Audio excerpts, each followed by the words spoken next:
বলছি, ও মামুনি, শুনতে পাচ্ছ? মামুনি, বলছি, মাইয়াটার তো বিয়া দিচ্ছ, তো মাইয়াটার কাছ থেকে কি শুনছ যে মাইয়াটার পছন্দ কি? বলছি, 18 বছর তো তুমি তোমার লইগে রাখলে, এবার তো বাকি জীবনটা তাকে পরের ঘরে কাটাতে হইব। তাহলে তুমি একবার শুনতে তো হবে যে তার পছন্দ কি, সে কি করে বাকি জীবনটা একজন অপরিচিত মানুষের কাছে কাটাবে।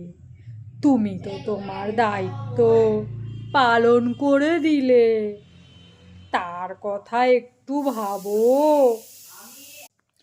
তুমি কি চাও যে মাইয়াটা আমার মতন দুদিন পরে আত্মা হয়ে তোমার সাথে কথা কইতে যাক?